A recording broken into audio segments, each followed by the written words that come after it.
Hello students, welcome back to our channel ignite classes. कैसे हो आप सब? पढ़ाई चल रही है?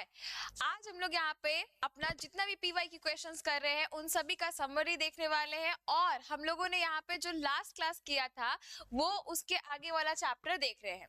देखो बच्चे, आप अगर हमारे चैनल में नए हो तो प्लीज हमारे चैनल को सब्सक्राइब कर लो, लाइक कर लो और अगर आप हमसे ऑफलाइन पढ़ना चाहते हो तो आप यहाँ पर हमारे पास रांची में प्लाजा चौक में हमारे इंस्टीट्यूट में विजिट कर सकते हो। अभी बहुत ही अच्छी ऑफर्स चल रही है for the upcoming batch of class 12th। चलो तो स्टार्ट करते हैं हम लोग पढ़ना। चलो देखते हैं हम लोग यहाँ पर क्वेश्चन कि एक्सक्रीटरी प्रोडक्ट्स एंड एलिमिनेशन का जो चैप्टर हमारे पास है इससे क्या क्या क्वेश्चंस आने वाले हैं। तो इनसे जो है ये एक्सक्रीटरी प्रोडक्ट और एलिमिनेशन जो है इस चैप्टर में आपको बहुत सारी चीजें पढ़ने को मिली होगी और मैंने क्लासेस में पढ़ाया भी है आपको कि कैसे एक्सक्रीशन होता है, कौन कौन से एक्सक्रीटरी ऑर्गन्स होते हैं और उनका उनसे elimination of elementary excretory products कैसे होता है, ये हम लोग देख रहे थे। तो पहला क्वेश्चन हमारा इसमें आता है, the primary waste products in human is. Primary waste product in human क्या है? ह्यूमन का वेस्ट प्रोडक्ट क्या है? तो बच्चे यहाँ पर याद रखेंगे ह्यूमन के बॉडी से कौन सा वेस्ट निकलता है। ह्यूमन के बॉडी से यूरिया नाम का वेस्ट निकलता है। कौन सा वेस्ट निकलता है? यूरिया। तो आपको अगर ऑप्शन में कहीं पर भी यूरिया मिल रहा है तो उसको हम लोग टिक कर लेंगे, ठीक है। चलो आते हम लोग नेक्स्ट क्वेश्चन पे। नेक्स्ट क्वेश्चन क्या है? Which of the following are the ammonotelic organisms. Ammonotelic क्या होता है? देखो बच्चे, अगर आपको याद नहीं हो तो मैं आपको याद दिला दूं कि एक्सक्रीटरी प्रोडक्ट्स क्या क्या है। एक्सक्रीटरी प्रोडक्ट्स जो है इसमें आता है हमारे पास 3, अमोनिया, यूरिया और uric acid. Ammonia, urea and uric acid, ये 3 एक्सक्रीटरी प्रोडक्ट्स होते हैं हमारे पास और यही तीनों एक्सक्रीटरी प्रोडक्ट्स जो है हमारे पास, अगर कोई ऑर्गेनिज्म अमोनिया रिलीज करता है तो उनको कहते हैं अमोनोटेलिक। अगर कोई ऑर्गेनिज्म यहाँ पर रिलीज करता है यूरिया तो यूरियोटेलिक और अगर कोई ऑर्गेनिज्म यूरिक एसिड रिलीज करता है तो यूरिकोटेलिक। ये होता है हमारे पास। तो बेसिकली बच्चे, अगर यहाँ पर बता रहे हैं आपको कि अमोनिया रिलीज करने वाले अमोनोटेलिक, यूरिया यूरियोटेलिक और यूरिक एसिड का यूरिकोटेलिक। तो अब यहाँ पर देखो क्वेश्चन बोल रहा है इनमें से कौन से ऑर्गेनिज्म अमोनिया रिलीज करते हैं। एक पॉइंट आपको यहाँ पर हमेशा याद रखनी है कि अमोनिया रिलीज करने वाले मोस्टली एक्वेटिक होते हैं। कैसे ऑर्गेनिज्म होते हैं? एक्वेटिक। पानी में पाए जाने वाले ऑर्गेनिजम्स ही क्या रिलीज करते हैं बच्चे? अमोनिया रिलीज करते हैं। तो अमोनिया रिलीजिंग ऑर्गेनिज्म कौन है? एक्वेटिक ऑर्गेनिज्म है। अब उसमें आ जाएगा फिश, एम्फीबियंस कुछ आ जाएंगे, एक्वेटिक एम्फीबियंस। और क्या आ सकता है उसमें? फिश के बदले और क्या क्या चीजें आ सकती है अमोनोटेलिक में? तो यहाँ पर कुछ एक्वेटिक स्नेल्स है, एक्वेटिक इंसेक्ट्स कह सकते हैं, आप कह सकते हो एक्वेटिक आर्थ्रोपोड्स। तो जो भी एक्वेटिक वाला वर्ड आ रहा है इसका मतलब है वो क्या सिक्रीट कर रहे हैं? वो सिक्रीट कर रहे हैं अमोनिया। तो अब देखो यहाँ पर बर्ड्स नहीं, बोनी फिश है मतलब अमोनिया रिलीज कर रहा है। एक्वेटिक स्नेल मतलब एक्वेटिक है, पानी में रह रहा है। टेडपोल कहाँ रहते हैं बच्चे? पानी में। टेडपोल कौन? मेंढक के बच्चे। तो यहाँ पर क्या हो जाएगा ऑप्शन हमारा? All of these. क्लियर? चलो next question. Which of the following are not uricotelic. यहाँ पर यूरिकोटेलिक कौन कौन से नहीं है? बर्ड्स, दुनिया में जितने भी बर्ड्स है ऑल आर यूरिकोटेलिक, मतलब वो यूरिक एसिड रिलीज करते हैं। इंसेक्ट्स यूरिकोटेलिक होते हैं और लैंड स्नेल्स भी यूरिकोटेलिक है। तो कौन यूरिकोटेलिक नहीं है? Mammals, because mammals are ureotelic, urea release करते हैं। चल नेक्स्ट आते हैं, नेक्स्ट क्वेश्चन हमारा, which of the following is more toxic and requires more amount of water for elimination of, यहाँ पे for है ना, for elimination of waste product या फॉर एलिमिनेशन, एलिमिनेशन करने के लिए, बॉडी से बाहर निकालने के लिए कौन कौन से यहाँ पर वेस्ट प्रोडक्ट होते हैं जिसमें ज्यादा वाटर लगता है और ज्यादा टॉक्सिक होते हैं। देखो बच्चे, अमोनिया में ज्यादा वाटर चाहिए होता है एज वेल एज ये ज्यादा टॉक्सिक भी होता है, तो highly toxic and ammonia requires more water for the elimination, इसीलिए ऑप्शन हमारा ए हो जाएगा। और लेस वाटर कौन होता है? Uric acid. नेक्स्ट आते हैं, excretory structure of flatworms. Flatworms का एक्सक्रीटरी स्ट्रक्चर क्या है? फ्लैटवर्म्स का मतलब बच्चे प्लानेरिया हो गया, टेपवर्म हो जाएंगे, लिवर फ्लूक हो गया, तो ये प्लैटी हेलमिंथस वाला है। फ्लैटवर्म किस में आता है? प्लैटी हेलमिंथस, प्लैटी हेलमिंथस में आता है हमारे पास फ्लैटवर्म। और फ्लैटवर्म के पास क्या होता है? इनके पास होते हैं फ्लेम सेल्स। ये आपने कहाँ पढ़ा है? ये आपने पढ़ा है एनिमल किंगडम में as well as elimination of excretory products and excretory products and their elimination में। तो यहाँ पर हम लोग ये देख लें कि फ्लेम सेल्स जो है एक स्पेशल टाइप ऑफ सेल्स होते हैं जिनके पास सीलिया लगा हुआ होता है, ताकि ये क्या कर सके, कोई भी वेस्ट को अपने थ्रू यहाँ से एलिमिनेट करा सके।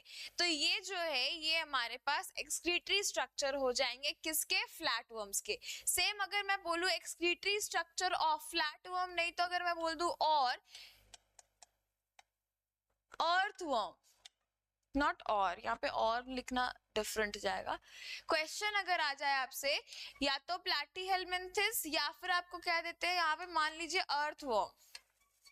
अर्थवर्म जो है वो क्या रिलीज करता है? तो अर्थवर्म जो है ये नेफ्रीडिया के थ्रू रिलीज करता है, nephridia.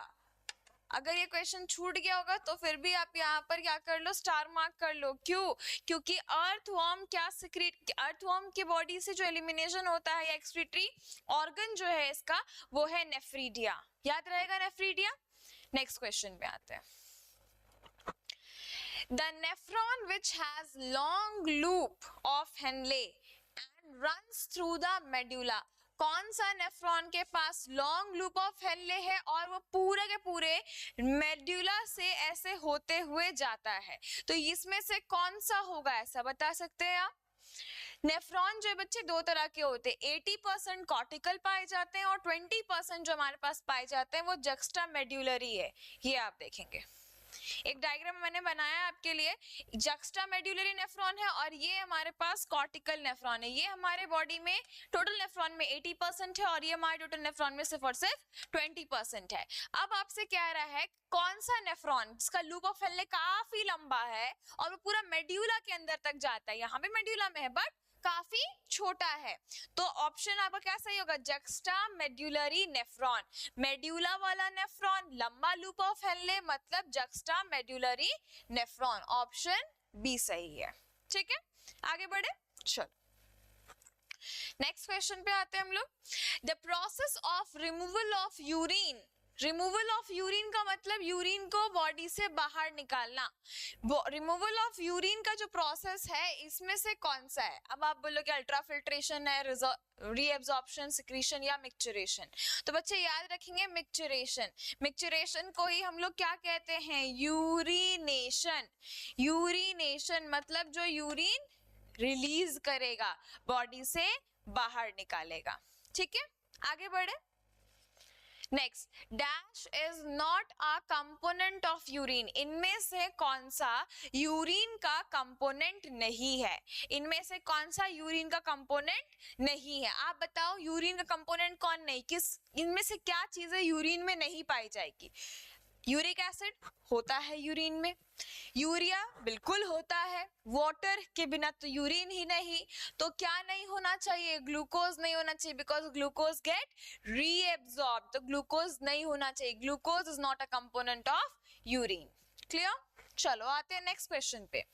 Glomerular filtration rate in a healthy human is, ये देखेंगे, ये है हमारा बोमेन्स कैप्सूल और बोमेन्स कैप्सूल में ही क्या पाया जाता है? बोमेन्स कैप्सूल में ही एफरेंट और इफरेंट आर्ट्रियोल है या ग्लोमेरुलस है।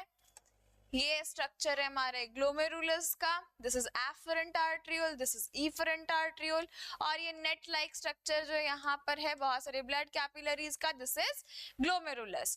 ग्लोमेरुलस से क्या होता है, ब्लड फिल्टर होता है, छन कर बहुत सारा सब्सटेंस कहाँ आता है, बॉमन्स कैप्सूल में आता है। ये जो भी आया इसको कहते हैं हम लोग फिल्ट्रेट। तो ग्लोमेरुलस से जो फिल्टर होकर आ रहा है, फिल्ट्रेशन होकर जो आ रहा है वो कितना अमाउंट में आता है, तो पर मिनट में अगर हम लोग देखेंगे तो यहाँ पर 125 ml पर मिनट हो रहा है। हर एक मिनट में 125 ml ऑफ फिल्ट्रेट बनकर आ रहा है। और अगर हम इसको ऐसा ऑप्शन देते हैं और 180 लीटर पर डे, एक दिन में कितना हो रहा है, 180 लीटर, 180 लीटर्स पर डे हो रहा है, और 125 ml एक मिनट में। क्लियर है? आगे बढ़े हम लोग, चलो आते हैं हम लोग नेक्स्ट क्वेश्चन पे। Next question, the concentration of urine is regulated mainly by, urine का concentration किससे रेगुलेट होता है, आपको मैंने पढ़ाया होगा करंट मैकेनिज्म, कंसंट्रेशन का जो करंट मैकेनिज्म था, ये करंट मैकेनिज्म हम लोग क्या देखे थे, याद करोगे कि उसमें हम लोग कंसंट्रेशन ऑफ यूरिन कर रहे थे, है ना।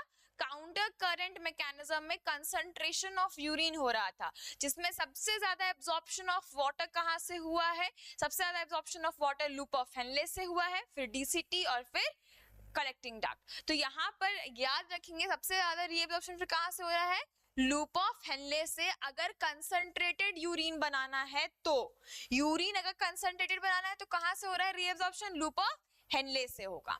नेक्स्ट आते हैं, pH ऑफ यूरिन बिल्कुल याद रखना है, pH of urine is 6, slightly acidic, जरा सा एसिडिक होता है ना, pH of urine is 6। Next आते हैं, which activates the adrenal gland cortex for release of aldosterone, aldosterone के रिलीज के लिए कौन कॉर्टेक्स को, एड्रिनल कॉर्टेक्स को सिग्नल देता है। तो बच्चे यहाँ पर याद करो, क्या करना है, यूरिन का कंसंट्रेशन करना है, कंसंट्रेशन ऑफ यूरिन करना है, ब्लड के वॉल्यूम को मेंटेन करना है, तो इसके लिए हमारे बॉडी में चलता है रैस।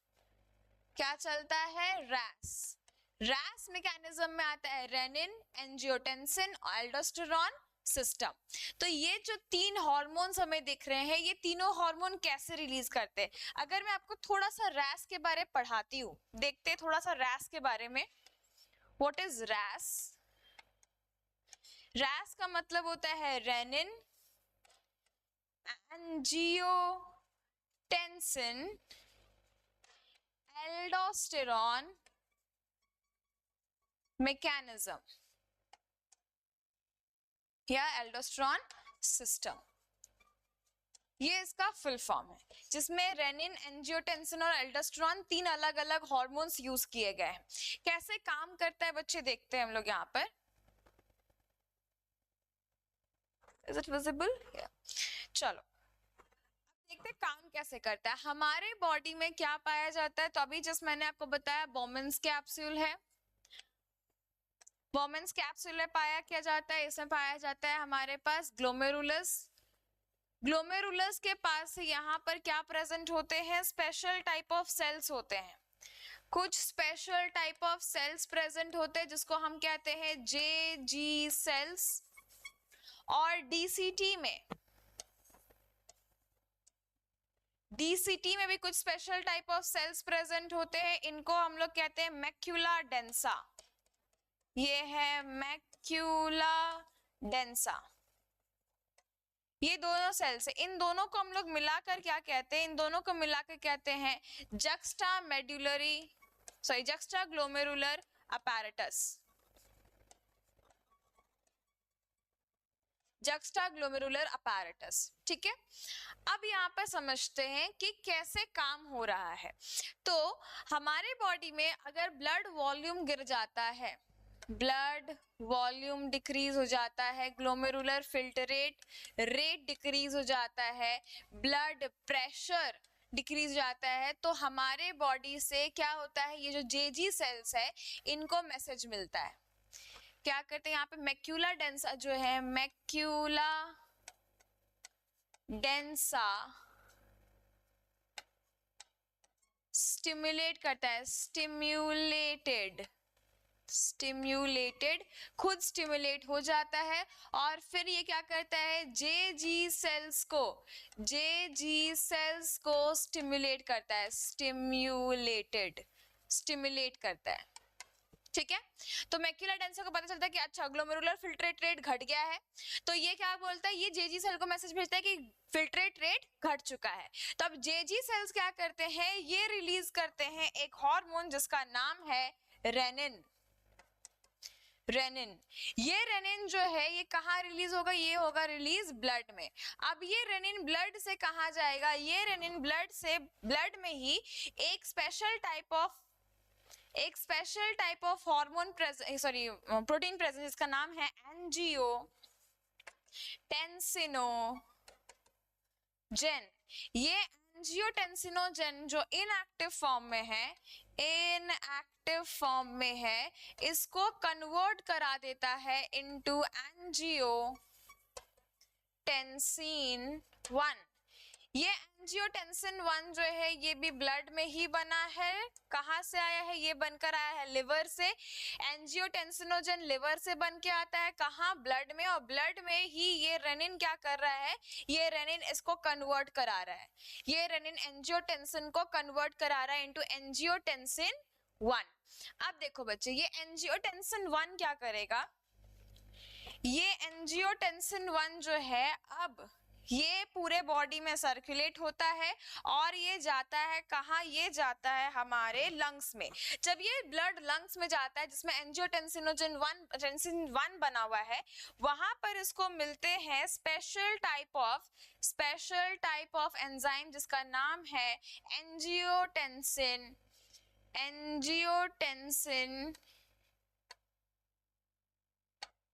Enzyme converting enzyme, ACE, angiotensin converting enzyme.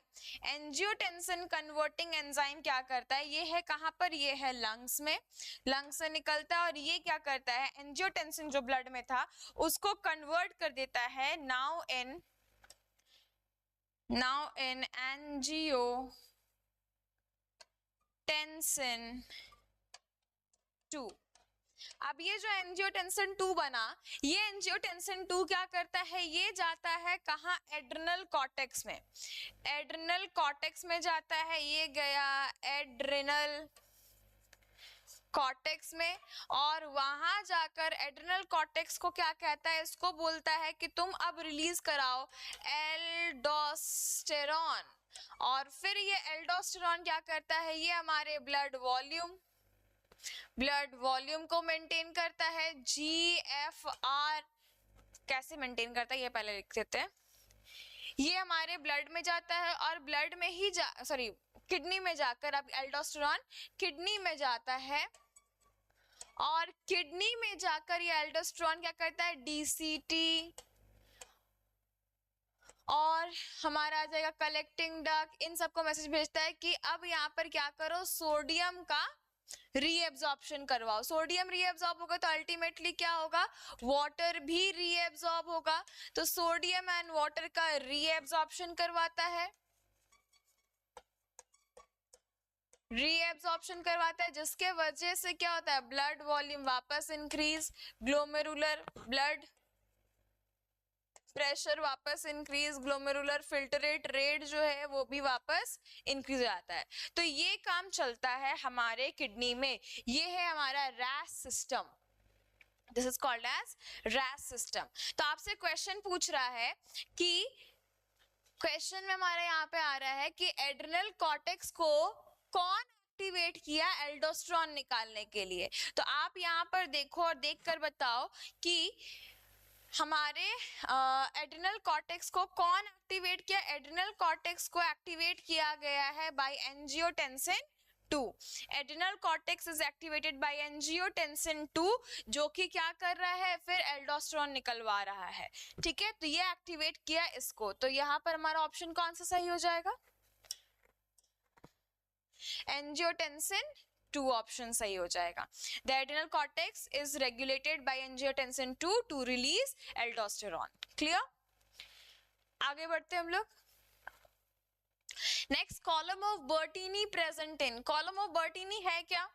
तो ये देखो, ये है आपका किडनी. क्या ये वाला विजिबल है? हाँ बिल्कुल है. ये है हमारे पास किडनी. ठीक है. किडनी के अंदर क्या है? तो मैंने आपको पढ़ा है किडनी के अंदर बहुत सारे ऐसे मेड्यूला है, मेड्यूलरी पिरामिड्स जिसको कहते हैं. ये मेड्यूलरी पिरामिड्स हमारे किडनी में प्रेजेंट होते हैं.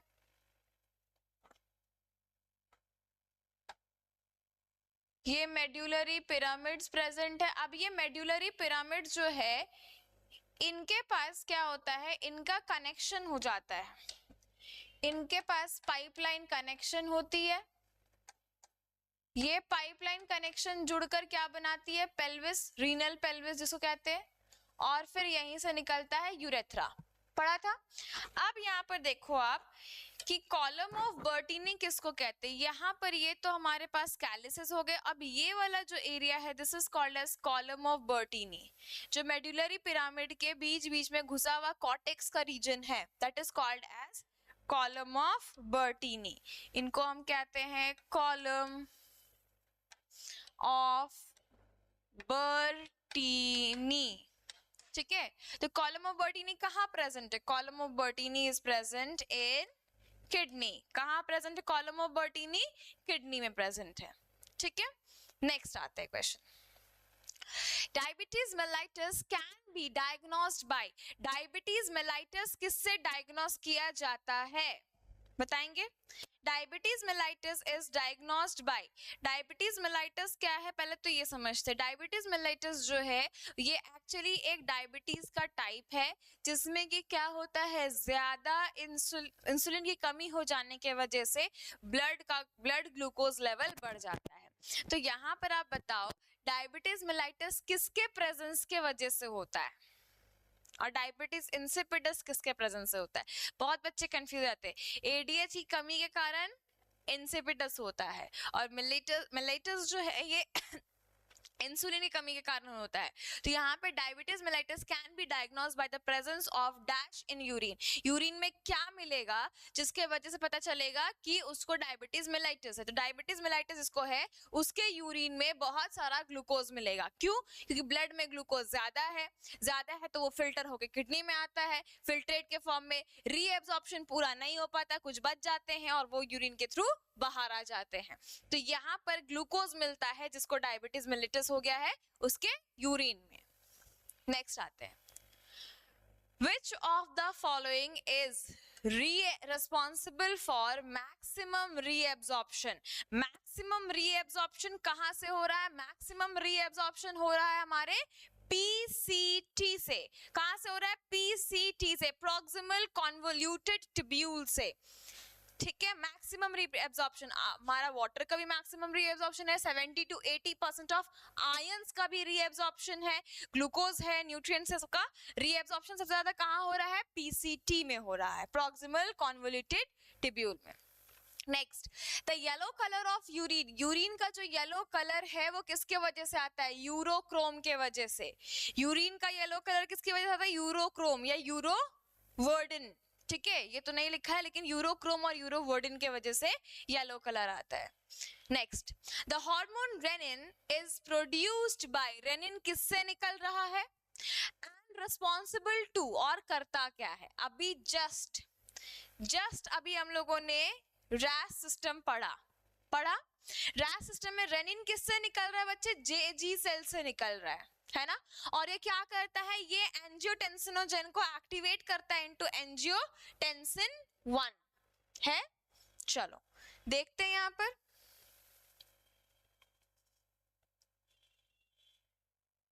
ये हमारा हो गया था क्वेश्चन. यहाँ पर द हार्मोन रेनिन जो है वो किससे निकल रहा है? तभी जैसे हमने देखा ये निकल रहा है जेजी सेल से, है ना. और ये रिस्पॉन्सिबल है to convert angiotensinogen into angiotensin. MD cell तो है नहीं यहाँ पे. मैक्यूलर डेंसर सेल तो सिर्फ स्टिमुलेट कराता है, वो निकालता है नहीं. तो यहाँ पर ऑप्शन कौन सा सही हो जाएगा हमारा? ऑप्शन ए, जेजी सेल से निकल रहा है रेनिन और वो एंजियोटेंसिनोजन को एंजियोटेंसिन 1 में कन्वर्ट करता है, शुड बी 1, एंजियोटेंसिन 1 में कन्वर्ट करता है। क्लियर? आगे बढ़ते हैं हम लोग। Next, the presence of urea in blood, this condition is, urea अगर ब्लड में रह जा रहा है, पहली तो बात आती है यूरिया ब्लड में होता है लेकिन अगर बहुत ज्यादा रह जाए तो उसका मतलब क्या, किडनी फंक्शन नहीं कर रहा है। तो अगर किडनी फंक्शन नहीं कर रहा है, यूरिया ब्लड में ज्यादा रह जा रहा है, इसका मतलब है उस इंसान को क्या हो गया, उस इंसान को हो गया है यूरेमिया। क्या हो गया है? यूरेमिया। क्लियर? तो यूरेमिया इज अ कंडीशन जिसमें कि प्रेजेंस ऑफ यूरिया हो जाता है ब्लड में due to malfunctioning of kidney according to NCERT. ठीक है, आगे बढ़ते हैं। Diuresis is controlled by, diuresis कौन कंट्रोल कर रहा है? डायूरेसिस का मतलब होता है removal, removal of water, water का रिमूवल को हम कहते हैं डायूरेसिस। तो डायूरेसिस क्या है? रिमूवल ऑफ वाटर है। अब वाटर का रिमूवल बॉडी से कैसे होगा? तो वाटर का रिमूवल बाय स्वेटिंग और बाय यूरिन हो सकता है। तो यहाँ पे पूछ रहा है आपसे डायूरेसिस को कंट्रोल कौन करता है, वाटर लॉस को कंट्रोल कौन करता है? हम लोग स्वेटिंग कंट्रोल नहीं कर सकते, ठीक है, लेकिन यूरिन का कंसंट्रेशन को कंट्रोल किया जा सकता है। ठीक है, तो यहाँ पर कौन कंट्रोल करता है? अगर यूरिन से बहुत ज्यादा वाटर का लॉस हो रहा है तो उसको रोकने के लिए कौन आता है? कौन से हार्मोन आते हैं? एल्डोस्टेरोन आता है, एडीएच हार्मोन आता है। तो मेनली यहाँ पर ऑप्शन में एल्डोस्टेरोन भी है, एडीएच भी है, एंजियोटेंसिन भी है और पीटीएच भी है। तो यहाँ पर क्या होगा? डायूरेसिस कौन कंट्रोल कर रहा है बताएंगे आप? देखो, डायूरेसिस जो है बेसिकली एडीएच करता है, एंटी डायूरेटिक हार्मोन। एडीएच का फुल फॉर्म होता है एंटी डायूरेटिक हार्मोन। तो एंटी डायूरेटिक हार्मोन जो है, ये हार्मोन क्या कर रहा है? डायूरेसिस रोक रहा है, ठीक है, डायूरेसिस को होने नहीं दे रहा, एंटी डायूरेटिक है। बट एल्डोस्टेरोन क्या करता है? वो रीएब्जॉर्प्शन ऑफ सोडियम करवाता है, उसके साथ साथ वाटर आता है, लेकिन यहाँ पे रीएब्जॉर्प्शन ऑफ वाटर करा रहा है कौन? एडीएच। क्लियर है? तो डायूरेसिस को ये रोकता है, इसको कंट्रोल करता है। तो हमारा ऑप्शन कौन सा सही होगा? एडीएच। ठीक है, आगे बढ़ते हैं हम लोग। This would be the last question. Amount of urine released by an adult healthy human, adult healthy human के बॉडी से कितना यूरिन निकलना चाहिए? ये पर डे के हिसाब से आपसे पूछा जा रहा है। 1.5 मिलीलीटर, 1.5 लीटर, 120 ml और 1.2 ml। बताओ ml में होगा या लीटर में होगा?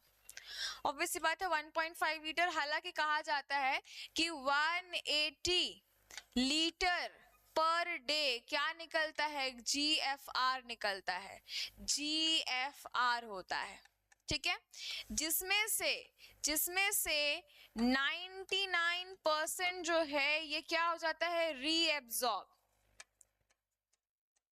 99% रीएब्सॉर्ब हो जाता है और इसका 1% ही, इसका कितना? 1% ही, ये 1% ही ये क्या कर सकता है? ये 1% ही यूरिन बनाता है, यूरिन फॉर्मेशन कराता है। ठीक है, तो आप यहाँ बताओ इसका 1% कितना होगा? 1% अराउंड 1.8 लीटर होगा अप्रोक्स, है ना। इसी को एग्रीगेट करके हम लोग लिखते हैं कितना यहाँ पर? 1.5 लीटर पर डे। आई बात समझ में? क्लियर है? तो यहाँ पर ऑप्शन कौन सा सही होगा? ऑप्शन बी सही होगा। ठीक है, तो ये हमारा यूरिन फॉर्मेशन हम लोगों ने देख लिया कि कितना यूरिन फॉर्म होता है। ये हमारा चैप्टर यहाँ पर खत्म। इसके एमसीक्यूज ये है एक्सक्रीटरी सिस्टम वाले, मतलब excretory products and elimination chapter है आपका। काफी इंपॉर्टेंट चैप्टर है बच्चे, बहुत सारे छोटे छोटे चीजें थी जो हम लोगों ने यहाँ पे डिस्कस की। आप ऐसे ही अपना एमसीक्यूज वगैरह प्रैक्टिस करते रहो, हमारे साथ जुड़े रहो और भी अलग अलग चैप्टर्स के एमसीक्यूज के लिए। So all the best for your studies and stay tuned. Bye bye.